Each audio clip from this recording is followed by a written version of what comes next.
주신 주님 주의 나라 임하셨네. 이 땅 위에 주님께 영광.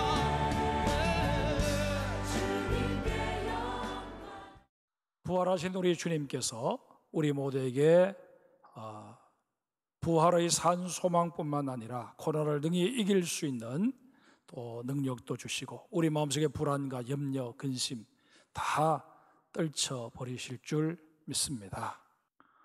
오늘 본문을 한번 보실까요? 오늘 본문은 평소 예수님을 따랐던 여인들이 예수님의 무덤을 찾아가는 장면이 소개되어 있습니다.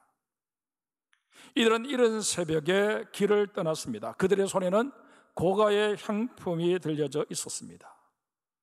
연약한 여인들이 이른 새벽에 그것도 고가의 향품을 들고 인적이 드문 무덤을 찾아간다는 것 위험천만한 일이었습니다. 하지만 이 여인들은 아랑곳하지 않았습니다.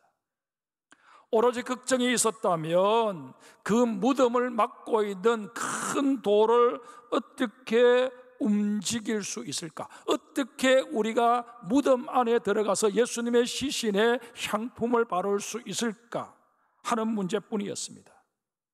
그러나 그런 걱정도 이 여인들의 발걸음을 늦추지는 못했습니다. 로마의 군인들이 분명히 그 무덤을 지키고 있을 터이니 그들에게 가서 사정을 잘하면 그들도 인간인데 우리들의 청을 들어주겠지 하는 막연한 기대를 가지고 그 여인들은 발걸음을 재촉했을 것입니다. 정말 이들의 예수님에 대한 사랑은 무모할 정도였습니다. 여기까지는 좋았습니다. 그런데 그 다음이 문제였습니다. 여인들이 무덤에 도착했을 때 어떤 일이 발생했습니까? 돌문이 열려져 있었고 무덤은 비어 있었습니다. 그 광경을 보는 순간 여인들이 어떤 반응을 보였습니까? 본문 4절에 근심했다고 했습니다. 아마도 여인들은 자신들이 무덤을 잘못 찾았을지도 모른다 하는 생각에 2번, 3번 주변 지형들을 살펴보고 확인해 보았을 것입니다. 아무리 확인을 해보아도 예수님의 시신을 매장했던 곳이 분명합니다. 그런데 어찌된 정문인지 무덤문이 열려져 있고 예수님의 시신은 온데간데 없이 보이질 않습니다. 여러분들이 이런 상황에 처하게 되었다면 어떤 생각을 하셨을 것 같습니까? 간만에 누군가가 와서 예수님의 시신을 가져간 게 분명하다 라는 생각 외에는 달리 생각할 수 있는 것이 아마 없을 것입니다. 여인들도 생각이 여기에 미치게 되자 그저 마음이 무너져 내립니다. 곧바로 예수님의 시신을 가져간 자들이 혹 예수님의 시신을 손상시키지는 않았을까 하는 불안감이 엄습하기 시작합니다. 오늘 본문에는 언급되어 있지 않습니다만은 같은 사건을 기록하고 있는 요한복음 20장 11절에 보면 거기에 있었던 한 여인 마리아는 너무너무 당황스럽고 황망해서 울음을 터뜨리고 맙니다. 소리내어 울고 있는데 그때 찬란하게 빛나는 옷을 입은 2사람이 호련히 나타나서 이렇게 말합니다. 어찌하여 살아있는 자를 죽은 자 가운데서 찾느냐. 이 천사들의 짧은 한마디 속에는 많은 영적인 의미가 함축되어 있습니다. 그 첫 번째가 예수님의 시신에 연연하는 것은 죽은 신앙이라는 것입니다. 일전에 예수님께서 제자들을 부르실 때 부름을 받은 자 중에 한 사람이 부친의 장례를 치르고 난 이후에 따르겠다 그렇게 말한 적이 있었습니다. 그때 예수님 뭐라고 말씀하셨습니까? 죽은 자들이 그들의 죽은 자들을 장사하게 하고 너는 나를 따르라 말씀하셨습니다. 이 말씀은 예수님의 제자가 되려면 아버지의 장례조차도 외면할 정도로 가족들과의 인연을 철저하게 끊어야 한다 하는 그런 의미의 말씀이 결코 아닙니다. 우리의 삶은 죽은 자를 위한 것이 아니라 산 자를 위한 것이 되어야 함을 분명히 일깨워 주시고자 그렇게 말씀하신 것입니다. 오늘 본문에 등장하는 여인들의 예수님을 향한 사랑은 그야말로 남다른 것이었습니다. 언제가 자동차를 몰고 가다가 채널을 이렇게 저렇게 조정하다가 유행가를 하나 듣게 되었습니다. 노래의 가사가 참 재미있어서 돌아와서 인터넷에 그 노래가 어떤 노래인지 한번 찾아보았습니다. 박상철이라고 하는 가수가 부른 무조건이라는 노래였습니다. 그 가사에 보면 당신이 부르시면 언제든 달려갈까야, 당신을 향한 나의 사랑은 특급 사랑이야, 뭐 이런 내용입니다. 그 가사를 보면서 정말 하나님을 향한 나의 사랑은 특급 사랑일까? 그런 생각을 해본 적이 있었습니다. 이 무덤을 찾아간 여인들의 사랑이 바로 특급 사랑이었습니다.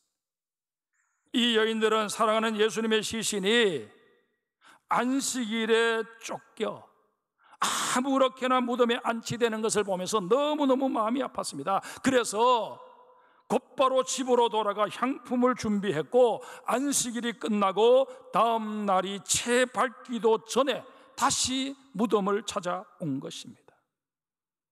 그들은 예수님의 시신이 남아 정성껏 안장해드리고 싶어서 이런 무리를 한 것입니다. 그러나 천사들은 이들의 사랑과 정성을 전혀 인정하지 않습니다. 오히려 책망을 합니다.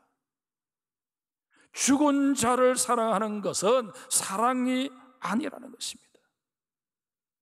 사랑하는 성도 여러분, 여러분은 어떤 예수님을 사랑하고 계십니까? 지금도 살아계시는 예수님을 진정 사랑하십니까? 아니면 2000년 전에 이미 죽어 장사 지낸 바 된 예수님을 사랑하고 있습니까?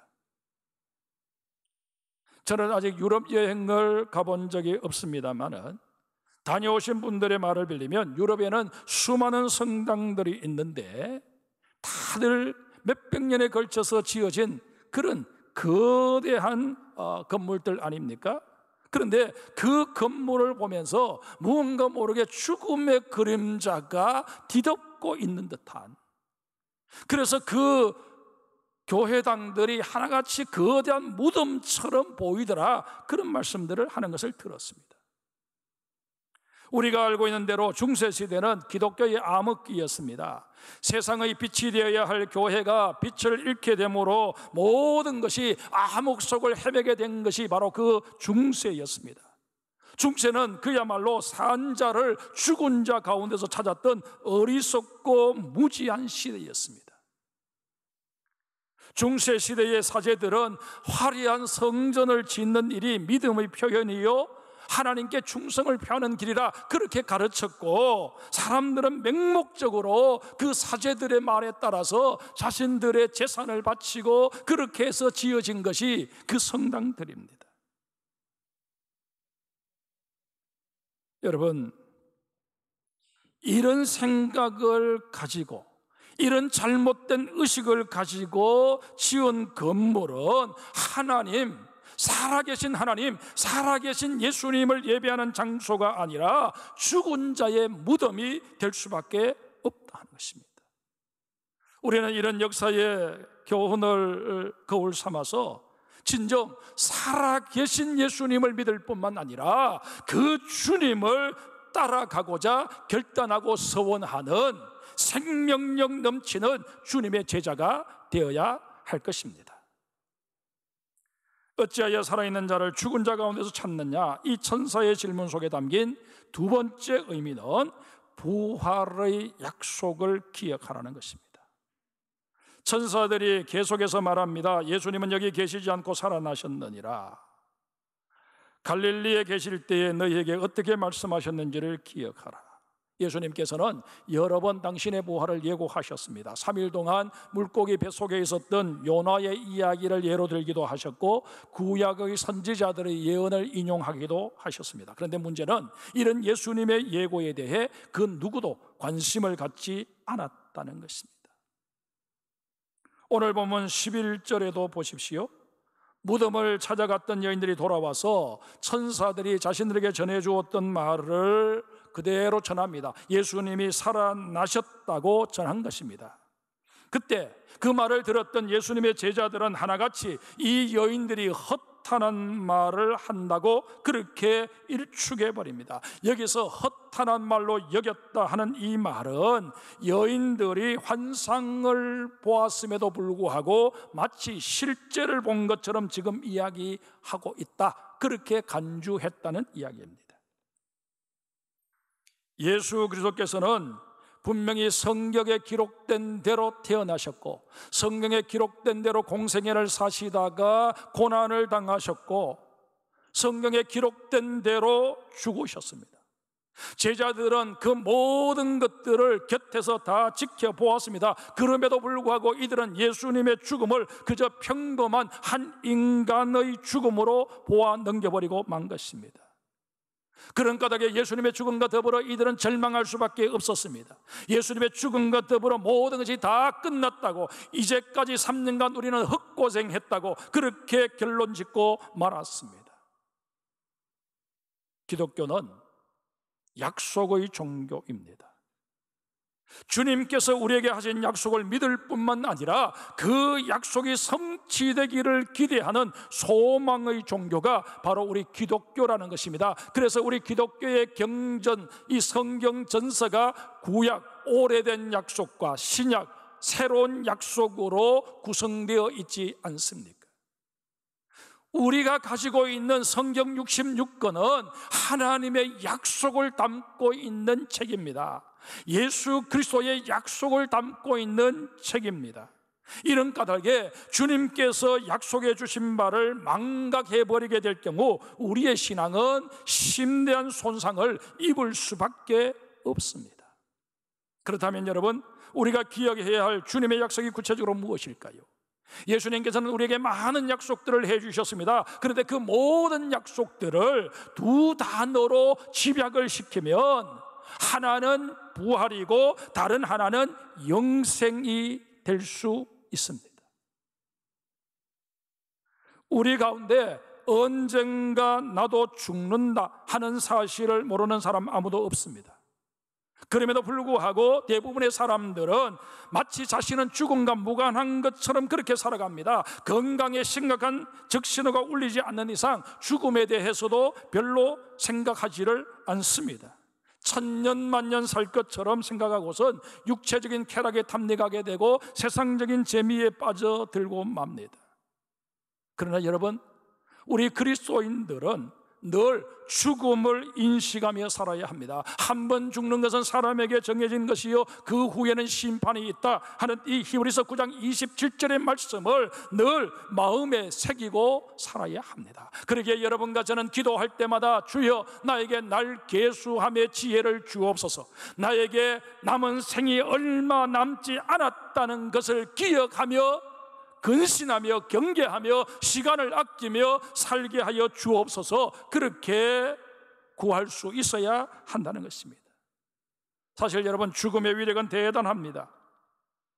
죽음은 이 땅에 있는 모든 것들을 다 그 의미를 잃어버리도록 만들어버리고 맙니다. 우리가 애써 모은 재산도, 우리가 힘써 쌓아올린 명예도, 밤잠을 설쳐가며 습득한 지식도, 심지어 우리가 사랑하는 나의 가족들, 이웃들까지도 다 포기할 수밖에 없도록 만드는 것이 죽음입니다.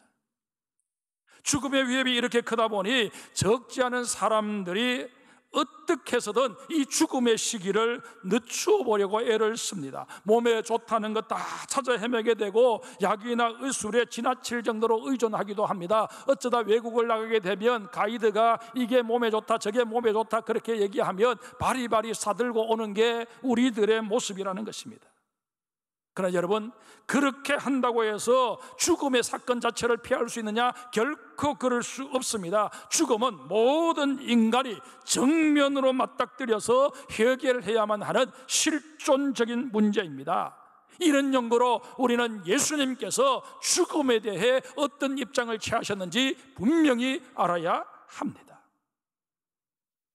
요한복음 11장 25절 26절에 주님 말씀하십니다. 나는 부활이요 생명이니 나를 믿는 자는 죽어도 살리겠고 무릇 살아서 나를 믿는 자는 영원히 죽지 아니하리라.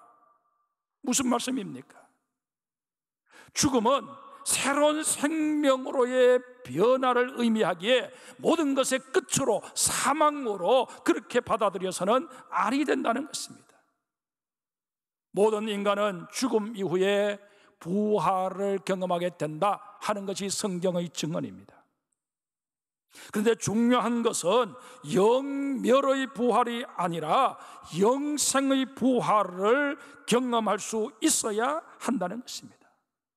예수님께서는 우리 믿는 자들에게 바로 이 영생의 부활을 약속하신 것입니다.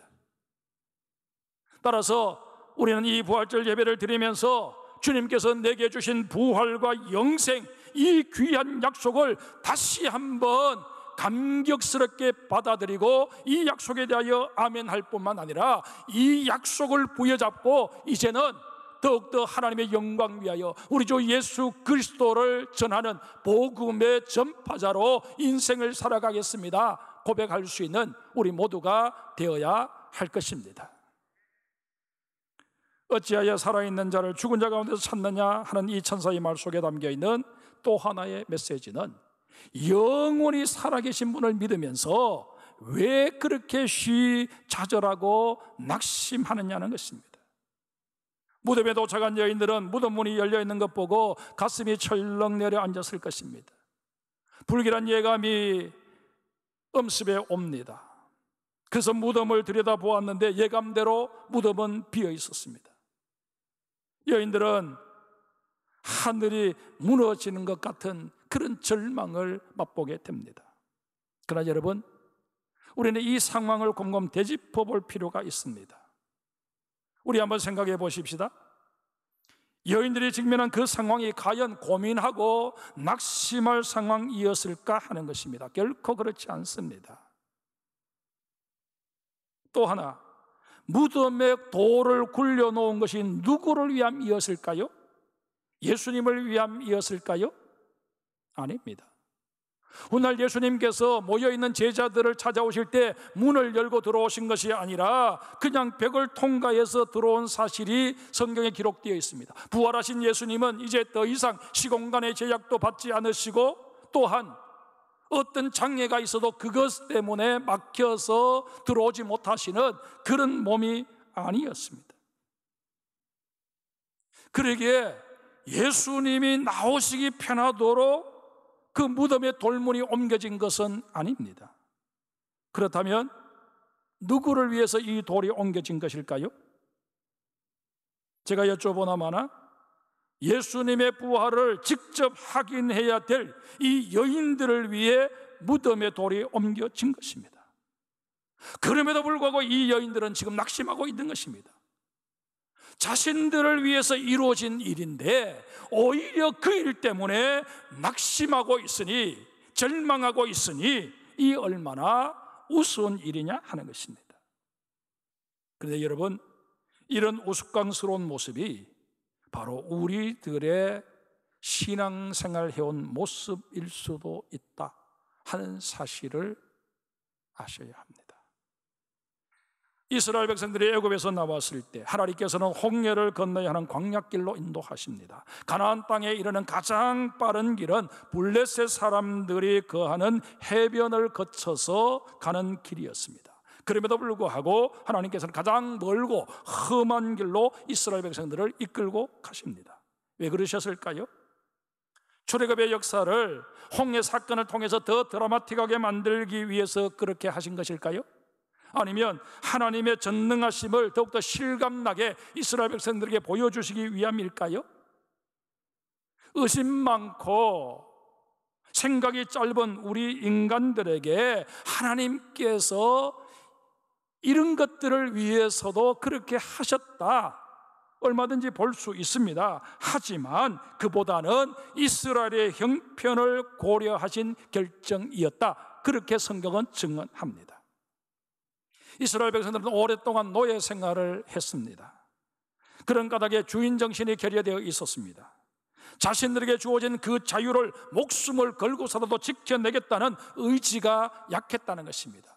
블레셋 땅으로 갔을 경우 곧바로 블레셋 사람들과 일전을 벌여야만 합니다. 싸움을 벌이게 되면 싸움에 익숙하지 못한 이 이스라엘 백성들 곧바로 여기서 칼에 맞아 죽느니 차라리 노예 생활하겠다 하고 도망칠 가능성이 컸기 때문에 하나님께서는 그 길을 택하지 않으셨다, 성경이 그렇게 증언하고 있습니다. 이스라엘 백성들 한번 보세요. 물이 없다고, 먹을 것 없다고, 길이 험하다고, 원망하고 불평합니다. 다시 애굽으로 돌아가자 하는 말을 수도 없이 내뱉습니다. 하나님께서는 이스라엘 백성들이 이런 상태로는 가나안 땅을 차지할 수도 없고 차지한다 한들 아무런 의미를 가질 수 없다 하는 사실을 아신 것입니다. 그래서 광야 생활을 통해 연단하시기로 작정하신 것입니다. 하나님께서 이스라엘 백성들에게 강약길을 제시하신 것처럼 여러분과 저의 인생에도 이런저런 고난의 길을 걸어가실 때가 없지 않아 있습니다. 그런데 우리의 모습을 가만히 되돌아보면 하나님이 분명히 필요하셔서 내게 그 길이 유익하다 나름대로 판단하셔서 내게 허락하신 길이었는데 나는 그 하나님의 마음을 헤아리지 못한 채 불평하고 원망했던 적이 얼마나 많았었느냐 하는 것입니다. 자신들을 위해 돌문이 옮겨졌음에도 불구하고 그것 때문에 낙심하고 그것 때문에 좌절하는 이 여인들의 모습과 우리의 모습이 다를 게 뭐가 있느냐 하는 것입니다. 이제는 다시 이런 모습을 재현하지 않겠습니다. 내 인생을 향하신 하나님의 판단과 하나님의 선하신 뜻을 내가 이 작은 머리로 미처 지금은 이해하지 못한다 할지라도 주님께 아멘하며 따르는 가운데 주님의 은혜를 구체적으로 누리며 살기를 소원합니다. 고백하는 여러분과 제가 되어야 할 것입니다. 이제 우리는 더 이상 뒤로 물러나 멸망할 자의 모습을 보이지 않는 것은 물론이거니와 내 앞에 당한 모든 믿음의 경주를 기꺼이 감당하며 믿음의 주요 온전하게 하시는 이 예수 그리스도에게 내 시선을 고정하며 살아가는 하나님의 사람들이 되어야 마땅할 것입니다. 말씀을 맺습니다. 예수님은 부활하셨습니다. 죽음의 권세가 결코 우리를 짓누를 수 없도록 예수님께서 부활의 첫 열매가 되어 주셨습니다. 부활하신 주님 지금 어디에 계실까요? 내가 세상 끝날까지 너희와 항상 함께 있으리라 약속하신 대로 주님은 지금 우리 가운데 계십니다. 우리 가운데 계셔서 지금도 우리의 삶을 돕고 계십니다. 그러기에 우리는 더 이상 실망하는 삶이 아니라 소망의 삶을 살아가야 합니다. 낙심하며 좌절하는 삶이 아니라 승리의 삶을 살아가야 합니다. 어찌하여 산 자를 죽은 자 가운데서 찾고 있느냐? 어찌하여 살아있는 신앙을 갖지 못한 채 죽은 신앙 가지고 그렇게 헤매고 있느냐? 어찌하여 부활의 약속을 믿지 못하고 소망 없는 삶을 살고 있느냐? 어찌하여 승리를 확신하지 못한 채 좌절하고 낙심하느냐? 물으시는 이 주님에 대하여 이제 우리는 분명하게 대답해 드릴 수 있어야 합니다. 주님, 나는 주님의 부활을 믿습니다. 나는 살아있는 신앙을 가졌습니다. 나는 부활의 약속을 믿는 소망의 주인공입니다. 나는 하나님께서 내게 최후 승리를 허락하실 줄 믿습니다.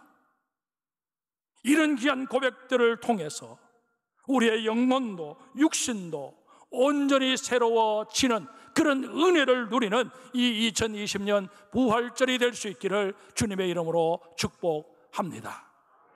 코로나 사태 속에서도 하나님 우리를 지켜주시고 우리 가운데 함께하여 주셔서 넉넉히 영광받아 주실 줄 믿습니다. 기도하겠습니다.